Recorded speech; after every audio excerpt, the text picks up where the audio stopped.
Hello and welcome everyone to today's webinar entitled Beyond Safety Culture. I'm Emily Sandilands, Content Marketing Manager at Denison Consulting, and before we begin, I just want to give you a quick overview of the format we'll be using today. We'll begin today's webinar by hearing from Levi Niemanen, Director of Research and Development at Denison Consulting, who will discuss common organizational challenges with regard to safety and how culture plays a role. We will then hear from Ia Ko, a research analyst at Denison Consulting, who will take a deeper dive into Denison's research on the culture safety link. Lastly, we will turn things over to Dan Denison, Chairman and Founding Partner at Denison Consulting, who will discuss a useful framework for evaluating safety and effectiveness within your organization. We'll spend the remainder of our time, about 10 minutes, answering any questions from our audience. We'll do our best to get through as many questions as possible in the time allotted. So please use the questions box in the GoToWebinar widget to submit any questions you might have throughout the duration of today's session. At this time, it's my pleasure to turn things over to Levi, who will get us started. Levi? All right. Thanks so much, Emily. Good morning, good afternoon, good evening, depending where you are with us today. Really excited to have you on board for the next hour here to talk about our perspective, some of the work we've been doing around this intersection of safety in high-hazard work environments and culture. And we'll do our best to give you an overview of that and to hopefully use this as an entree to more discussion with you going forward. I want to start this out with just a little bit of the numbers perspective in this. Recognizing that we've gotten better, we've cut over the last 40 years the rate of Americans, US-based stats, fatalities by about 2/3. So things have gotten better from a numbers perspective. Those numbers are still, nowhere near anywhere that we want to see them. Obviously, 13 is still quite shocking to think about. Another 4 million that suffer work-related injuries every year. So there's progress that's been made. There's a long way to go with this. Internationally, the numbers are even more dire from there. Every 15 seconds, work-related fatality, and 160 accidents, injuries. Not surprisingly, as you look at national variability, non-industrialized nations, less far along in this progression than industrialized, less far along in the US. So again, progress has been made, a long ways to go with this, and we see high-profile incidents in the news, unfortunately, too often. Industry plays a big role, as we know. This is some new research from René Amilberte, who I met at a conference in Switzerland presenting this work, and he's really been researching industry-level variation in the exposure to risk. This is a snapshot of some of that work. It shows the fatality rate according to the industry shown in the boxes. Absolutely, the work environment looks really different. As you think about the most dangerous injury on this snapshot, Himalayan mountaineering, as compared to railway operation, nuclear industry, etc. But there's a lot of commonality in there too. And that's where the culture perspective, I think, really helps us to draw out some important themes and give organizations something to focus on. The point that I want to make here, though, is actually about the variability within industry. The size of that rectangle along that continuum of risk indicates the variance from the best managed organizations to the worst managed organizations within each industry. So if you stay on that chemical industry box, you can see that there's about a variability from a factor of 10 between the best and the worst managed organizations within the chemical industry with respect to risk exposure and the fatality rate in that industry. And that factor of 10 actually is quite consistent from industry to industry. So the takeaway there is organizations have a big role to play regardless of industry. Culture matters. Culture is part of any group. And that does provide a common thread for us to look at. So in the work that we've done as we bring a culture perspective into the high hazard, high risk workplace, we've seen a common set of challenges that we encounter again and again and again that are really linked to the perspective that organizations take on culture and how they start to think about the role that it plays and how they manage it. I want to walk through some of those challenges and leave you with a few takeaways that are starting to come together as some best practices across industries that can be a point of focus when we think about how to manage safety and risk. You know, the first is that we encounter a lot of organizations that really fail to connect very well the safety work to the strategic work. And it's far too often that we see safety framed as something that happens out there, meaning in the field where the work is done as an operational issue, something that's to be managed, intervened on, and looked at out there. Certainly a long ways, in many cases, from the corporate headquarters, a long ways from the white-collar workforce that's a part of many organizations as well, but really failing to see the interconnectedness of that system as a whole.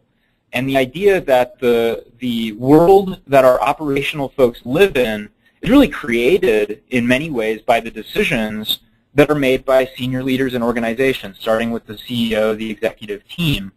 And it's those consequences from decisions that folks really encounter in their day-to-day work. So that interconnectedness is certainly something that needs to be facilitated by the work that organizations do on safety, and everyone has a role to play.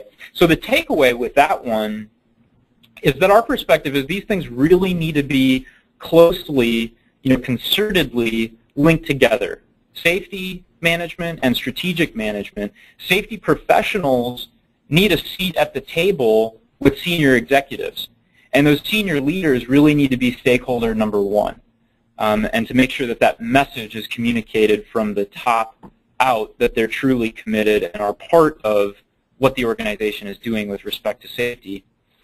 A second dynamic that we see far too often is that there's a response to really throw more rules and more regulations at the problems that occur.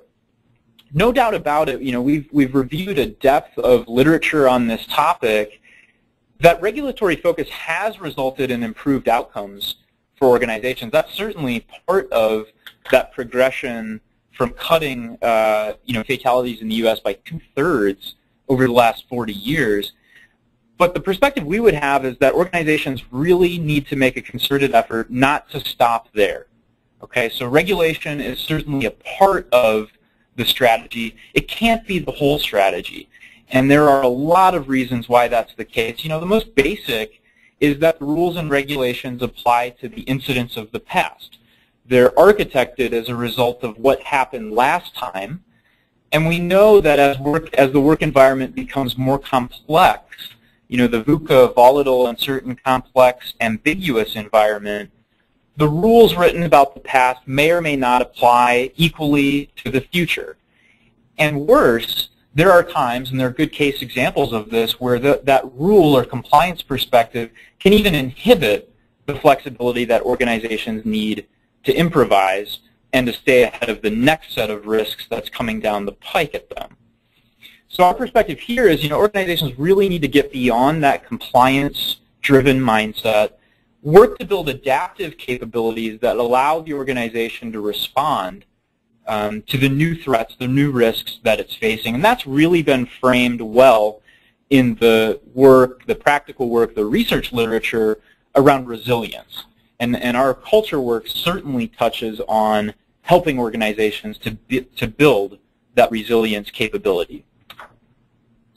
The last challenge that we see far too often here is that organizations fail to differentiate personal safety from process safety. And in practice, those are really different things. On the personal safety side, we think about the trips, slips, and falls, the individual behaviors that get someone into an accident, injury in the workplace, very different from the process safety failures that we've seen over time, where it's clearly a system that collapses. It's the interacting parts that fail. It's the complexity and response to the environment that fails. And the outcome of those can be quite different, can be quite devastating. We've seen a lot of examples of process safety failures over time. And what we know is that, in response to failures, whether it's increasing rates of incidents and accidents and injuries, or it's large-scale, catastrophic failures, in either case, organizations are under a lot of pressure to respond in a way that oversimplifies things and tends to land on the end of the continuum that has to do with individuals. So in the context of an investigation, there's a lot of pressure to blame someone, right? We need to litigate. We need to find those few people that need to be let go immediately, and that's part of the organization's visible response. On the proactive side, on the positive side, even with things like training, we tend to aim those at individuals in the same way. We tend to focus on developing skills, safety-related skills, and introducing those into a system that unfortunately may create the same context and the same set of broader dynamics that resulted in the last incident. So we want to be very cautious about not leaving the response at the level of the individual, be it on the blame side or be it on the training side, because we know that if we don't change the context, it's not going to have a sustained impact. So here, our perspective is really to focus on adopting solutions that change the system-level dynamics in order to have a sustained impact on safety in the long term. So really need to view the organization as a system and assess it that way, diagnose it that way, and find ways to intervene on the system as a whole so we can change that context in which things like training and other interventions can be introduced. So how do we get there? Those are some emergent, themes, some emergent best practices. What role does culture play? What role do the responses in organizations play over time?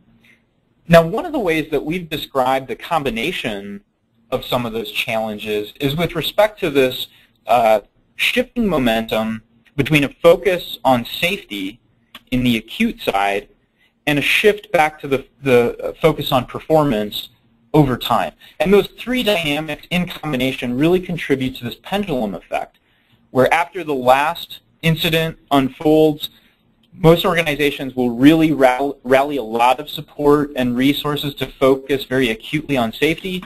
Everyone puts on the safety hard hat and rushes into the same part of the organization and focuses and does oftentimes really good work. But over time, it's very challenging because a period of zero incidents, over 6 months, a year, 2 years, 3 years, 5 years, and undoubtedly, people in the organization start to stand up and question the focus, the intense focus on safety. And in addition to that, we know that the systems that we create in response to the last event are constantly degrading. Every system that's created, slowly chips away over time and opens up the organization to new risk. Those constantly need to be reinvented. So over time, we open up some of those risks. The voices in the room with respect to shareholder return, some of the short-sighted motivation to maximize that at the risk of exposure, take over, and the organization swings back to a performance focus over time. And we see that in organizations, in response to events and the follow-up pretty consistently. So the perspective that we need to introduce with respect to culture then, really needs to contribute to balancing out that pendulum. And the question that we really have scratched our head on for quite a while now is, what is the culture perspective that would develop a set of organizational capabilities that would contribute to both outcomes, that would build organizations to develop both safe performance, effective performance, and shareholder return and all the things that we care about in a business context. So that's the question that's been in the background of a lot of this work for us as we've moved ahead and developed this perspective. So let's go into the culture piece in a little bit more detail here and examine the role that plays. And there's a lot of ways to really stand on solid ground at this point in time to conclude that culture really plays a big role as a key root cause in the safety events that we've seen. Both from an empirical research perspective, we see a growing number of studies that measure these things and link them together in a clear way. And we've also seen a recurring theme across incident investigations, from Deepwater Horizon to a number of events that have consistently identified culture as one of the causal factors that played a role in what unfolded. Now that work, working backward from the incident, whether it's an investigation, whether it's ongoing research or practice, tends to focus in pretty quickly on the elements of culture that live closest to safety outcomes. So these elements typically get referred to as, the safety culture. And industries have gone as far now as specifying dimensions of safety culture. So the Nuclear Regulatory Commission a few years ago came out with 9 dimensions. And in our work, we've really dug in and reviewed a lot of research to be able to identify those elements as well. We found, similar conclusions to what some of the industry perspectives have been. And I want to go through those and do this part, fairly quickly. We can come back to this in questions later on. But this is really, these have been valuable and inform our perspective on this as well. The first part of this is really translating from the handbook, from the values, the posters on the wall, into actual practice, right? So safety being lived out in the day-to-day actions within the organization. It's interesting, one of the most predictive, survey items through this research has been whether or not people believe that their leaders and managers are truly committed to safety. So that commitment to the value in practice is something that we see popping out again and again and again in these stories that we've reviewed. The practices being real and helpful is also quite an interesting one. Many organizations work from the perspective in which the people that create the practices actually may not be that closely connected to operations day to day.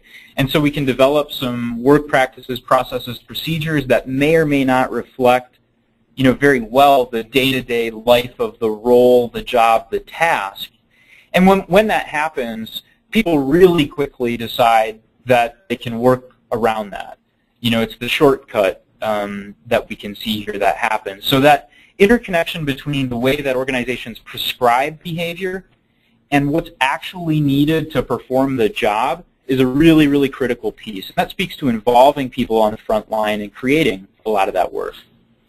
We see boundaries and boundary management playing out in a lot of different ways here.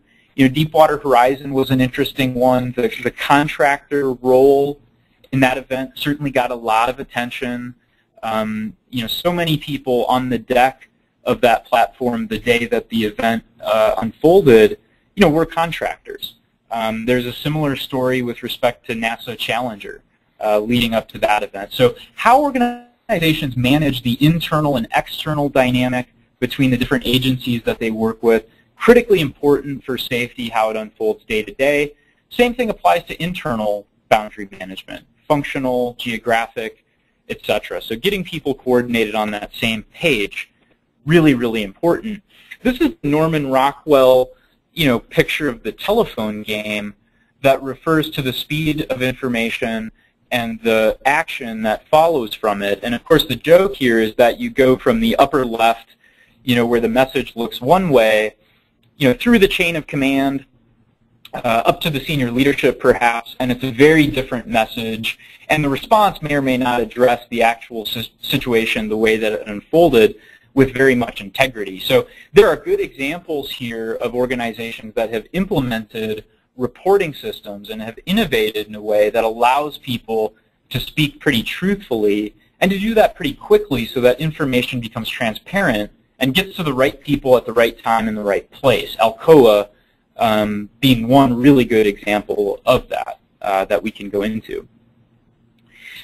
We also see a parallel set of factors being closely related to the way that risks are managed. And these factors are interesting because they pop up not only in high-hazard industry contexts, but also in organizations that manage financial risks, so in insurance institutions, banks. But there's a lot of parallel here with respect to high hazard, and actually there are some common underlying threads that we can go through. The state of hypervigilance, you can think of your front line in this case as really needing to be your eyes, your ears, your feet on the ground. They're the first line of defense. They're the sensing organ, of the organization. And that's where the information comes in and needs to be translated into a response. So training people actually in this context to be very sensitive to their intuition is a little bit counterintuitive, but needs to be a pretty concerted effort. The hair on the back of the neck becomes a really important data point for organizations that are exposed to high risk. Talked a little bit about speak-up culture in the context of information travel, speed, efficiency. There's a lot of good work by Amy Edmondson from Harvard Business School and others that have really developed this idea of speak-up culture. How do you create an environment where people with less power and less status are able to speak up and tell people exactly what they need to hear in the given context? And that is another one that needs to be so concerted. Senior leaders need to really know how to do that effectively, have to have the skill set to create that environment where that's possible. And unfortunately, so many of the scandals that we see, on the front pages day to day, in a lot of ways can be traced back to this one. And somebody somewhere choosing to sweep something under the rug because they're essentially afraid to speak up about it, afraid to tell someone.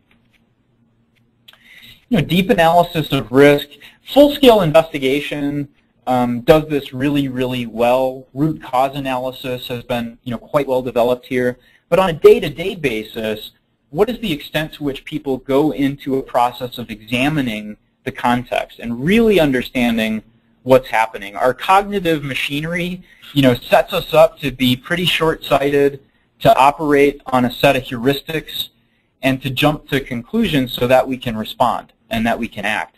And in this context, that needs to be pretty well tempered with a good habit around looking deeper and really trying to understand what's going on. Because a lot of these events that we see can be, again, traced to people, reacting on partial information and reacting too quickly in some cases. And then the last one here with respect to, again, these factors that are close to risk has to do with getting people on the same page. Are there a clear set of norms, values, habits that guide how tolerant the organization is to risk and the set of actions that need to be put into play when risk is encountered? Do we know what to do, or are we looking at each other and sort of reinventing the wheel every time we encounter one of these risks, one of these events in the work environment? So those 8 things together have informed our perspective on the piece of culture that lives closest to the safety outcome. From a diagnostic perspective, in terms of how would you give an organization the ability to put focus on this, to bring some data into how this gets managed, we've really viewed that through 3 cameras, 3 different perspectives, those safety culture factors that I walked through being the first. Those are the most proximal. As you step back from that, though, it's critically important to recognize that each of those elements is nested within a broader set of dynamics, within a more basic set of fundamental principles that guide the organization day to day. And it's in that effectiveness culture box that we can start to talk about a set of cultural dynamics that influence a range of outcomes. Safety, really being one of many. If we take just an example of how that looks from, again, a measurement perspective, you can think about some dimensions here. So with respect to safety culture, one of the things that we would look at pretty quickly in that image, the fire, would be coordination behaviors. How were safety-specific actions being coordinated at the time of the event, at the time leading up to the event?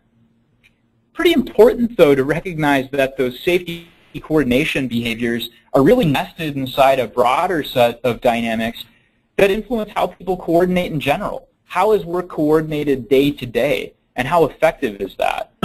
That influences safety, sure. It also influences performance. It also influences efficiency. It has an effect on quite a wide range of things. You can go further back. I said 3 cameras. There is a third in this.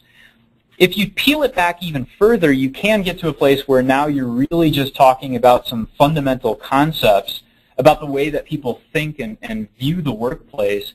But it's pretty disconnected from workplace relevant outcomes.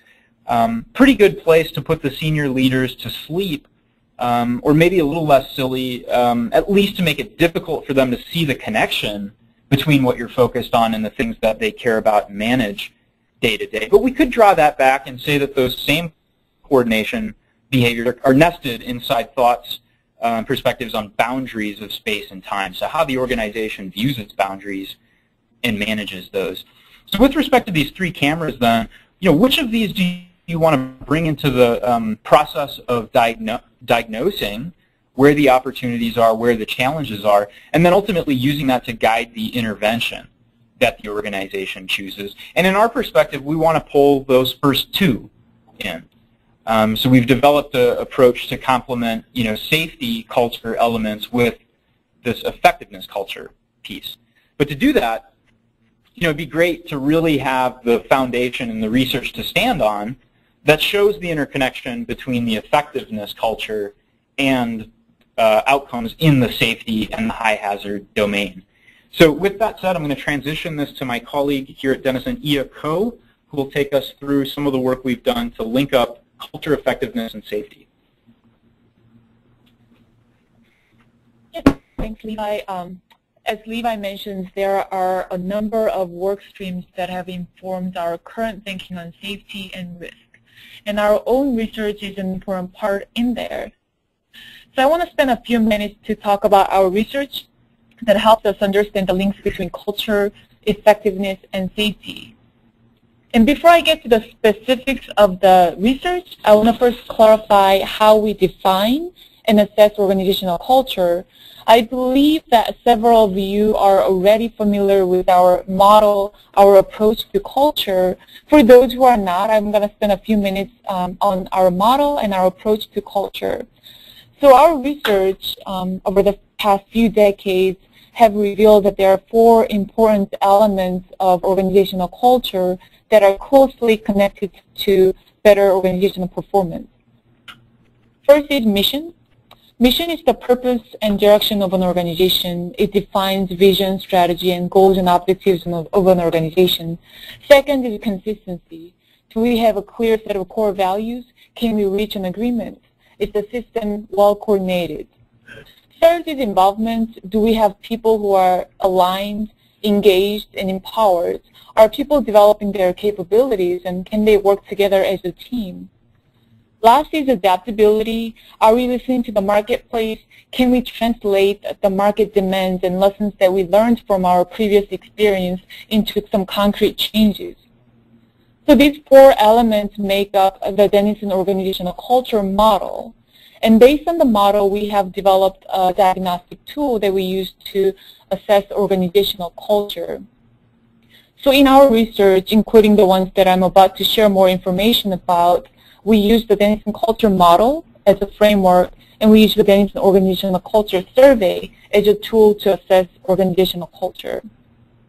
I've selected a few studies that we've done in the past that looks at effectiveness culture as a predictor of safety.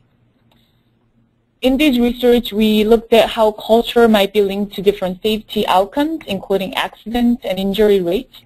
And these are cross-sectional and time-lag correlational studies, meaning that we wanted to understand how today's culture matters to today's safety outcomes and tomorrow's safety outcomes.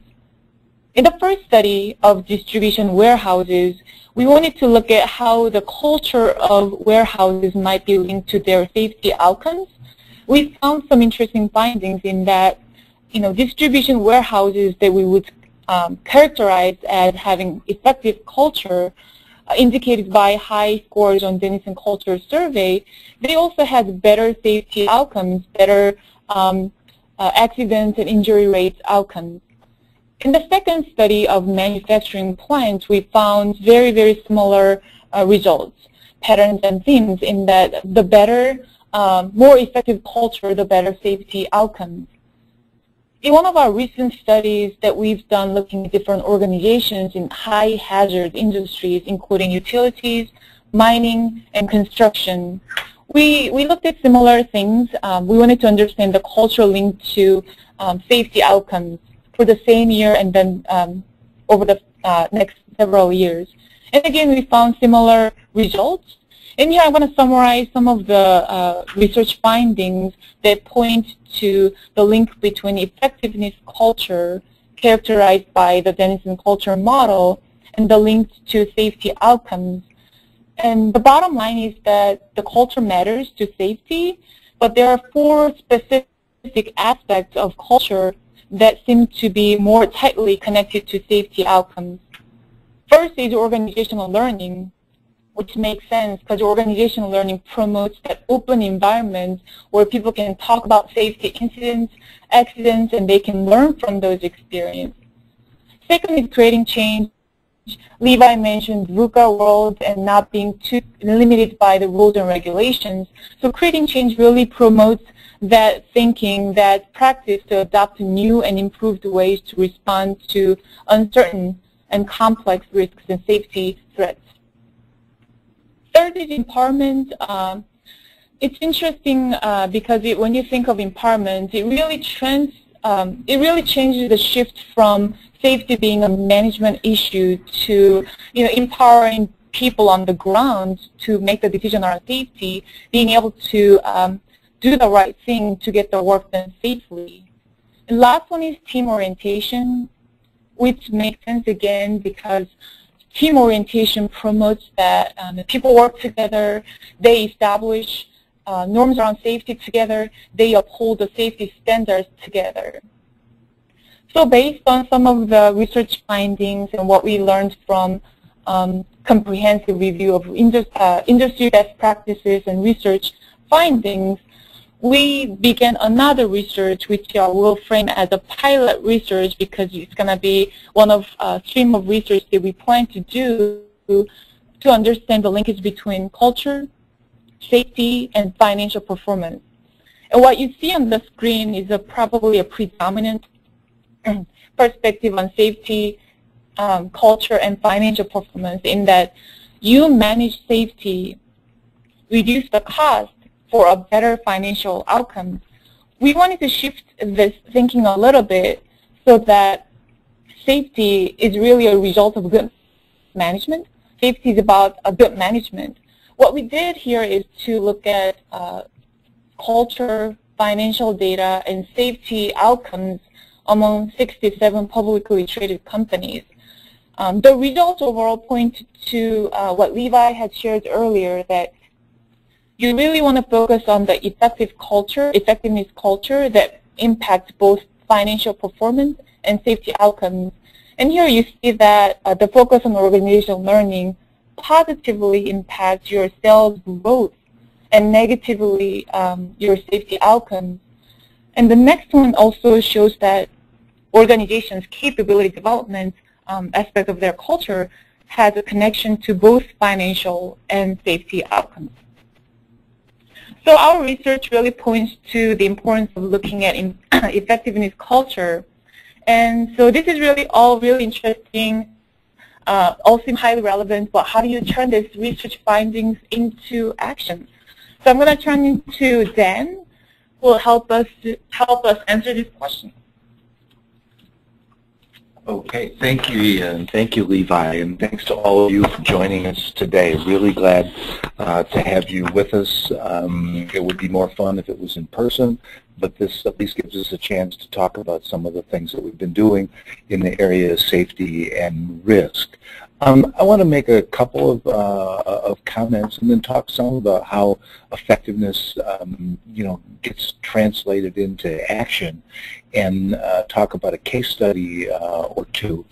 I think one of the things that has really, become clear to us that, both Levi and Ia make the point is just how important the system is in this, because leaders of organizations create the system, they create the logic by which the organization operates, and that has a lot of impacts. They may not have explicitly created this system to drive safety outcomes, but it definitely has an impact on them.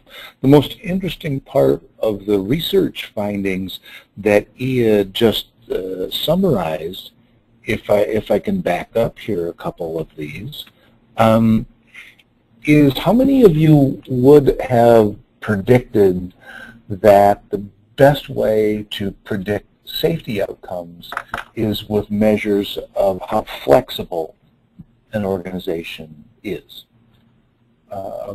You know, some of you are probably a lot smarter than we are. You know, would have got it right. No, I didn't.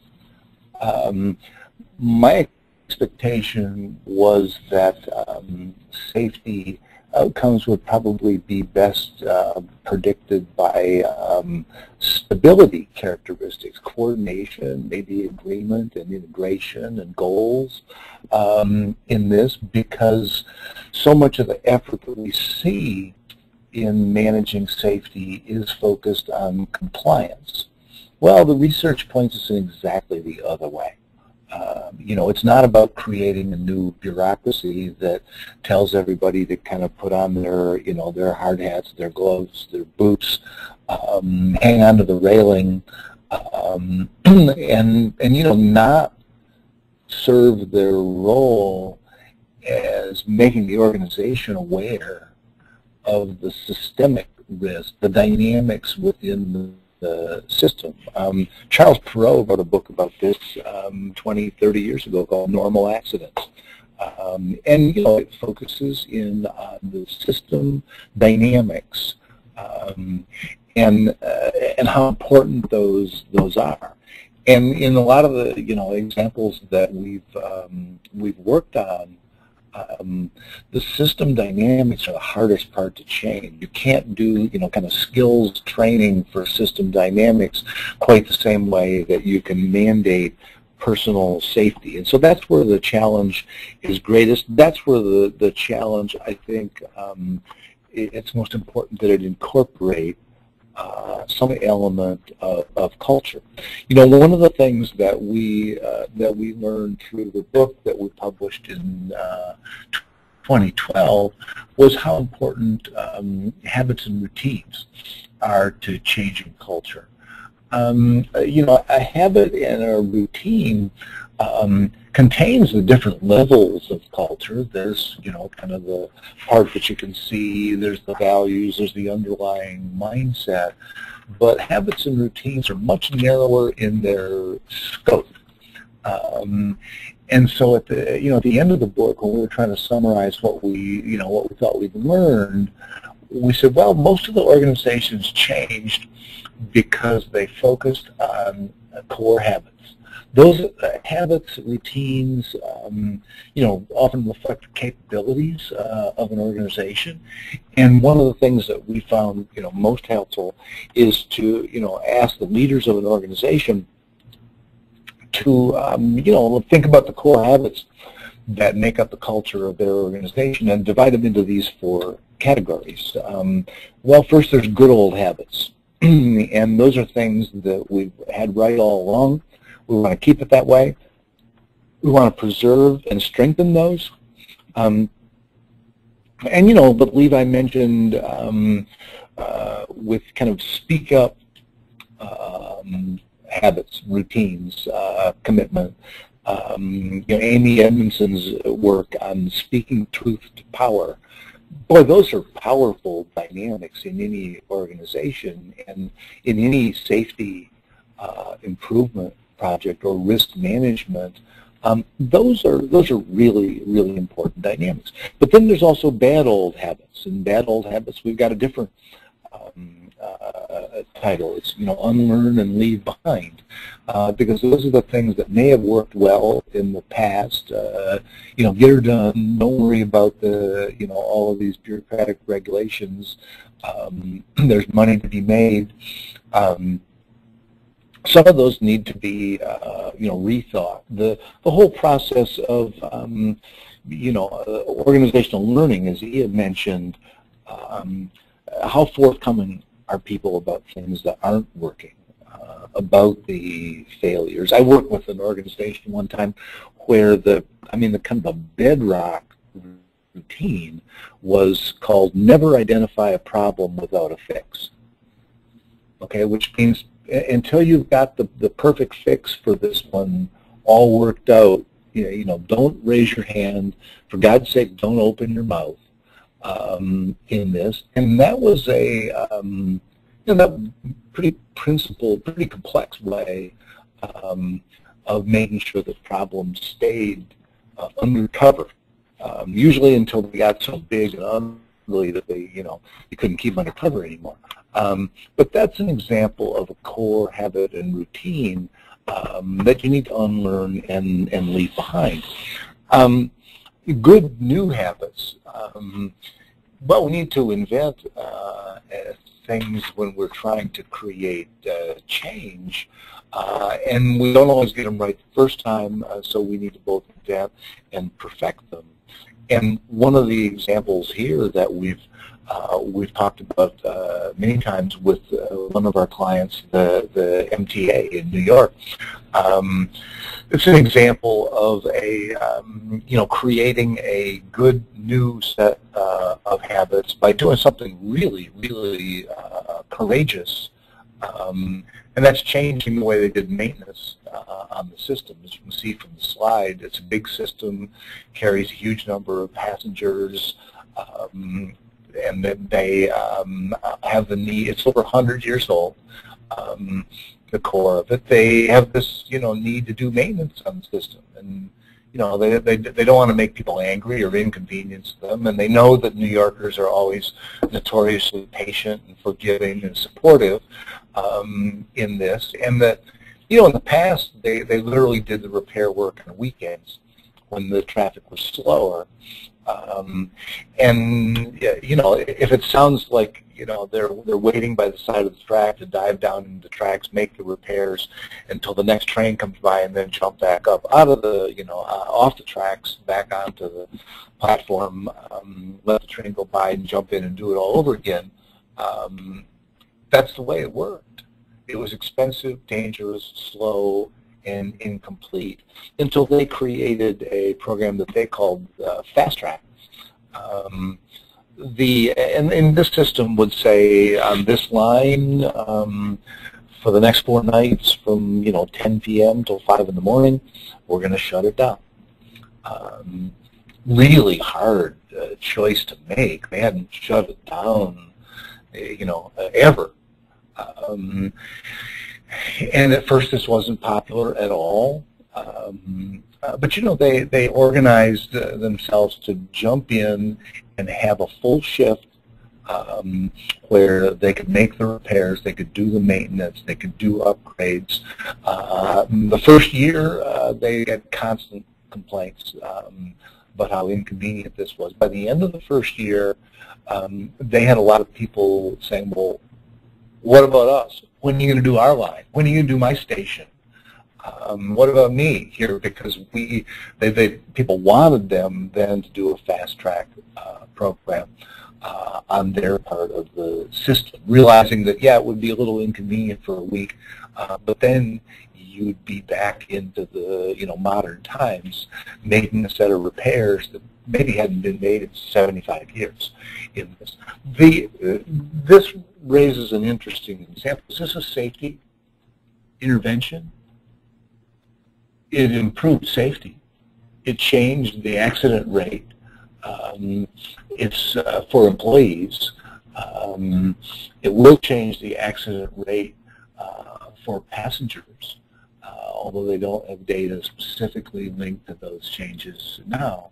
But it also underscores the fact that safety interventions are culture interventions. Culture interventions are safety interventions. And that the changes that come from culture change don't only affect the outcome of safety, they also affect a lot of different outcomes.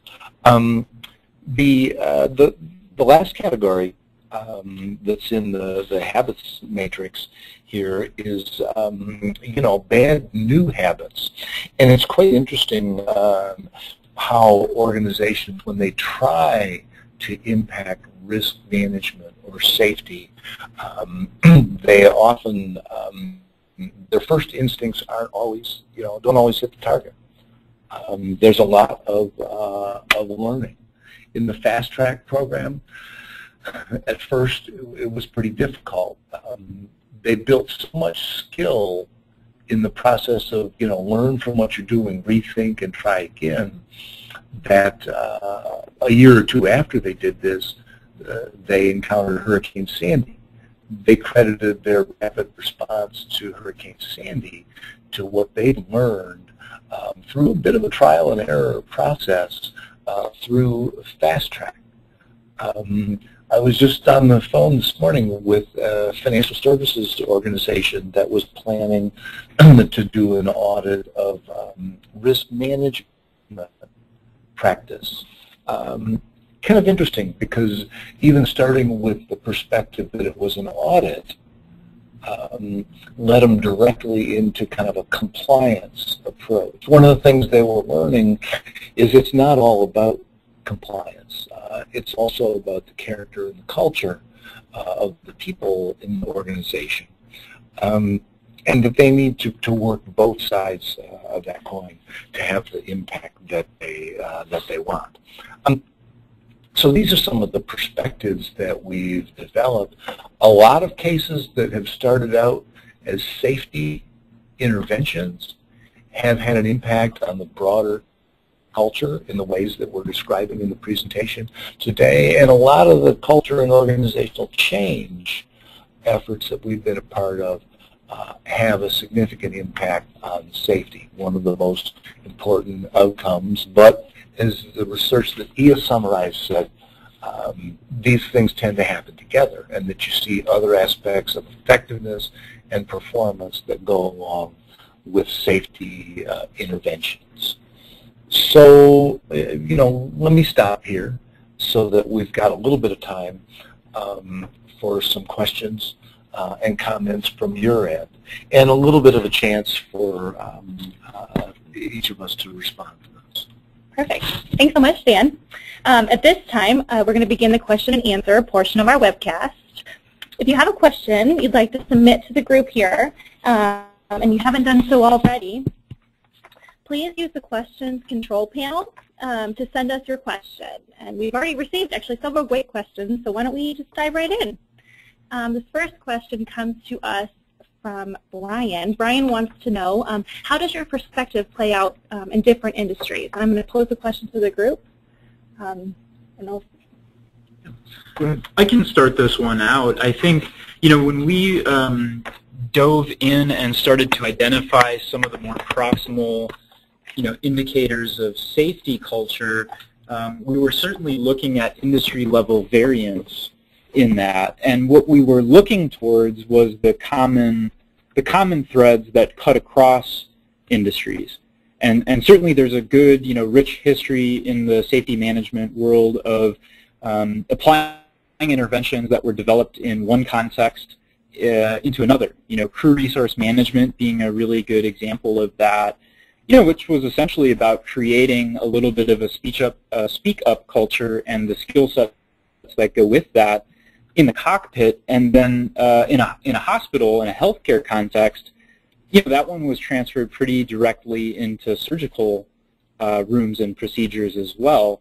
Not without challenges, certainly, but the basic concept of speak up and the basic dimensions that are in there, both with respect to effectiveness and some of the system dynamics you identify through that lens, and safety and some of the dynamics, cultural dynamics you develop through that lens, apply pretty well across industries. Now, when you go from dimension, which is really framing it as a way to determine where to start looking, down to the ground level, from diagnosis to action, as we've discussed, certainly across industries, there's an opportunity to shape the interventions differently.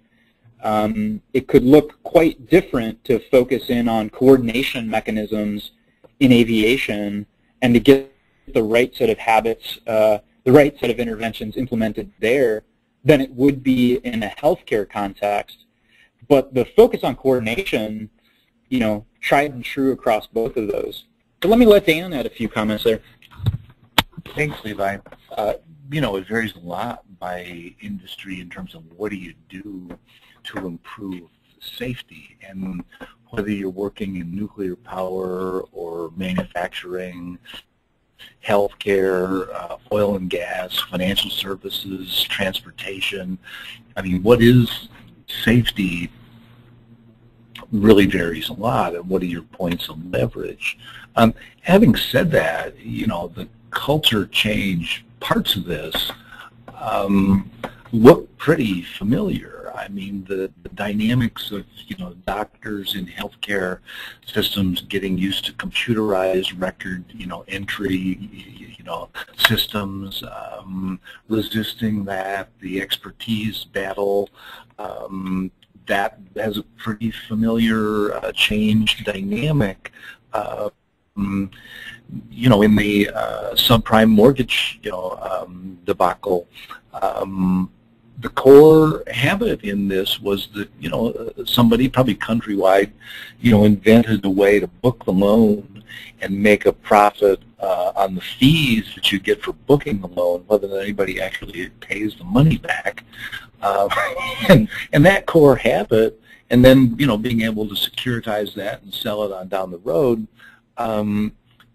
created huge leverage. So the specifics in each industry do really vary a lot.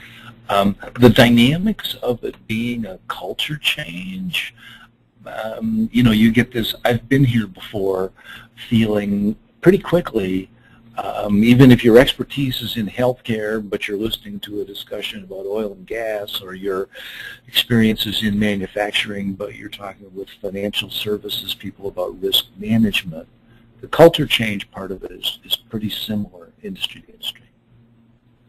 Excellent. Thanks so much, Dan. Our next question comes from Rebecca. And Rebecca is wondering, she says, I'm curious about Alcoa as an example and what specific actions their senior leadership takes that send a message of the importance of safety. For example, when a serious injury does happen, how do they respond? Is this similar to other aspects of their culture? Alcoa is a great story.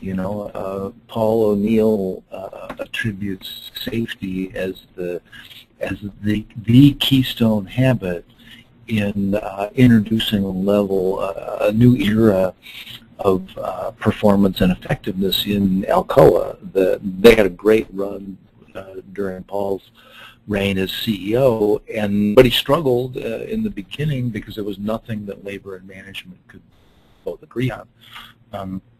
After a big struggle, he concluded that safety was about the only thing they could agree on, and forced.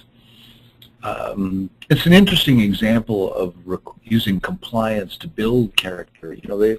They forced all accidents had to be reported to the CEO's office within 24 hours worldwide. Compliance tactic, no question. And they struggled, but they were able to do that. The big discovery was that once they learned how to have that level of transparency with respect to safety, they also learned that you could use this thing for something else. They could use transparency for market opportunities, for financial information, for job opportunities, for technology exchange. Lots and lots of things came out of the general improvement in transparency that was led by safety as a battle cry that could heal a lot of the wounds between executives and labor that had built up over the year. Charles Duhigg has a good section on this in his book, The Power of Habit, that's well worth taking a look at if you haven't seen it. Perfect. Thanks, Dan. We're going to move on to our next question. This question comes from Catherine. Catherine is wondering, is there a safety module that can be added to the Denison survey? I'm wondering where the most predictive item comes from. Yeah, great question. And so the couple of slides that I walked through that had some of the elements that live, cultural elements that live closest to safety and live closest to risk, were the result of a couple of different work streams.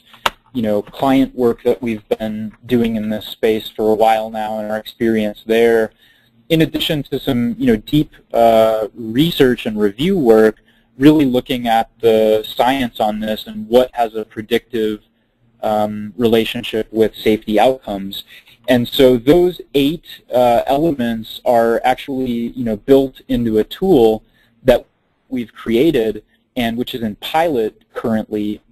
And we designed that in a way where we hope that its application would be as a complement to the effectiveness perspective that comes out of the Denison culture model, and where the 2 of those in combination would be a way to have both cameras, the acute focus on what's pretty close to safety outcomes in a high hazard context, what's pretty close to risk outcomes in a number of different contexts, in addition to the broader system level dynamics that are influential to the performance of businesses as a whole. So if there's interest in trying that out in your organization, Catherine, please send us a note. Love to talk with you more about that because we're really getting those tools out there now and have been using them with a range of clients from different industries with good success. Excellent. And sort of actually piggybacking on that, Levi, Karen wants to know if you're piloting this tool currently with healthcare.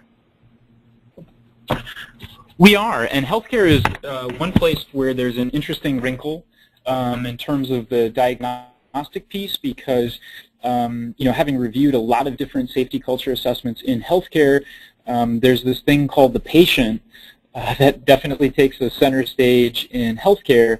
It's a little bit different than oil and gas, manufacturing, other contexts where really the focus there tends to be on the internal, employee that works there. So we have developed an iteration of the tool that builds that into it so that it's a good fit and applies appropriately to the healthcare context. But back to our discussion of the industry piece of this, the elements that we've identified there still really highly relevant in that industry and can be applied pretty well there. Good questions. Excellent. Thanks, Levi.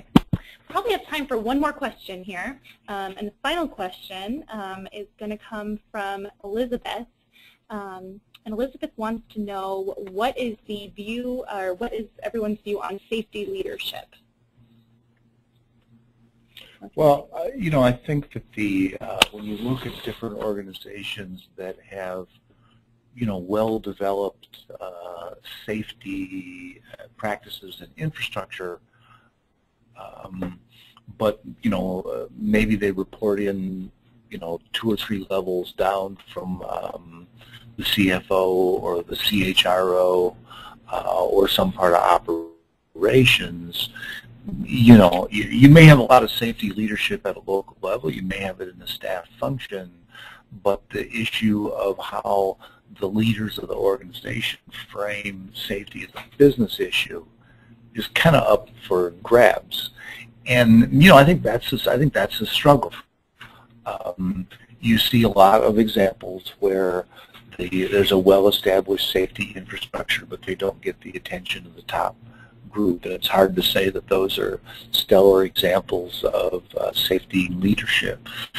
Safety leadership is probably best exemplified by the Paul O'Neill example. That the people, the person at the top forced the team at the top to make a commitment, unequivocal, to safety. And a lot of things happen with respect to safety and with respect to the business, too. I think that's what we're always looking for and hoping for and trying to create. Excellent. Thanks, Dan.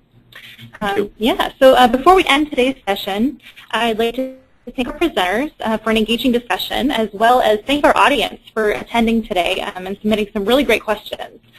We will be providing a link to a recording of today's session and the slides that were presented shortly. So thanks for coming. Thank you.